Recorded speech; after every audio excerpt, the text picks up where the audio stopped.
My brothers and sisters, it's the sort of thing we expect a vigilante to say in a violent action film.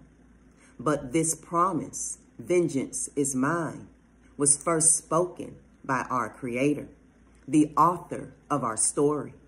We are not to repay or vindicate, as Yahuwah has given more righteousness than we could ever deserve.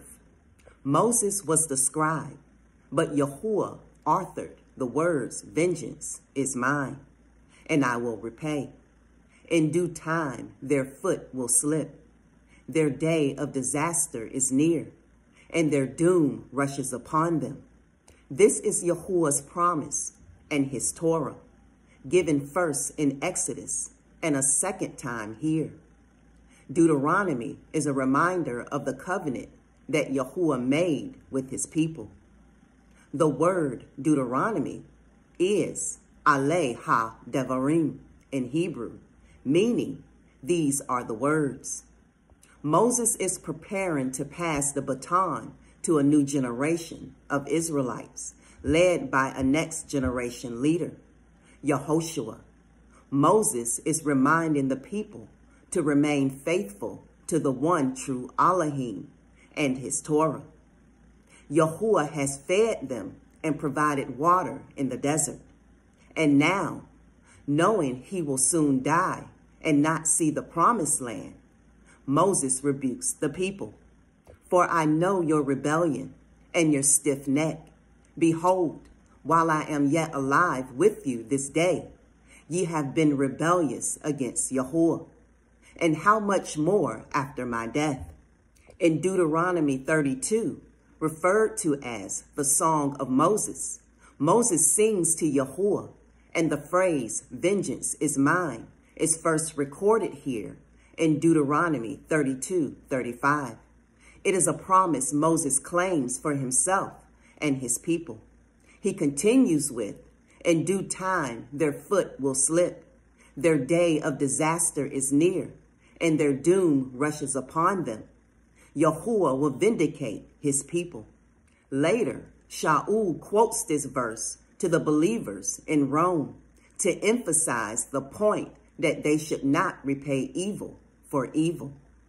A dictionary definition of vengeance leads us to retribution or repayment.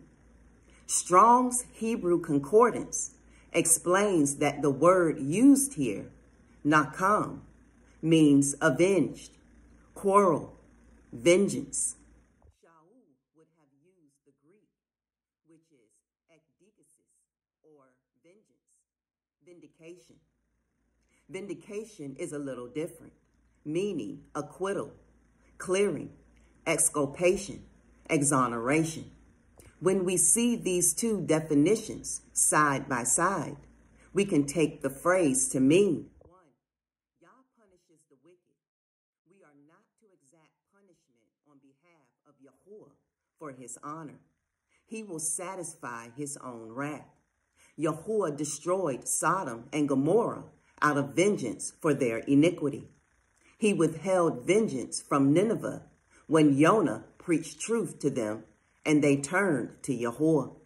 2, we are saved to offer mercy, not vindication. Thanks to the Besorah, we do not receive retribution, vengeance from Yahuwah for our sin. If someone hurts us, we must not become absorbed in proving who is right, vindication.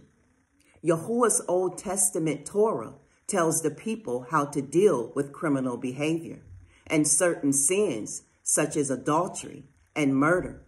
Yet we are told not to take vengeance. How can this be? And should we never take a case to court to clear our name if we are slandered or abused? The only way to righteousness is through faith in Yahushua. If we are saved by grace, then grace has set us free from punishment, but also from condemnation under the Torah.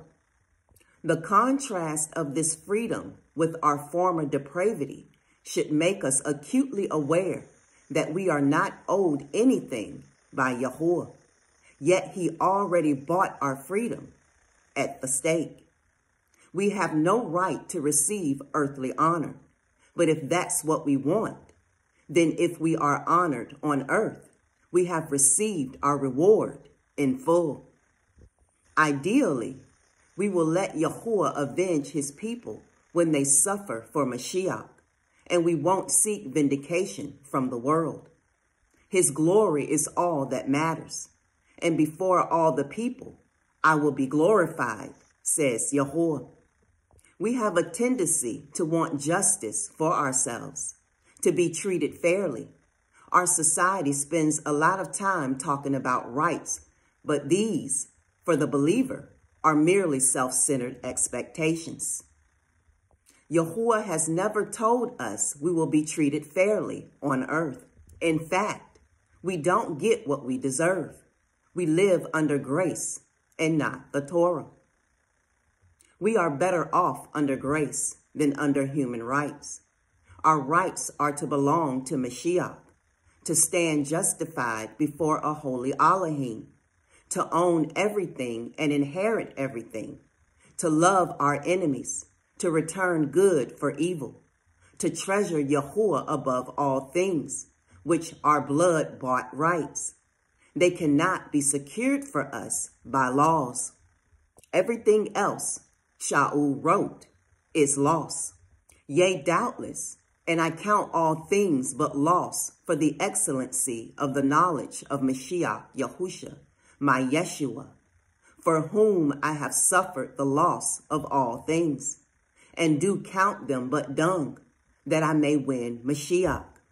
Shalom.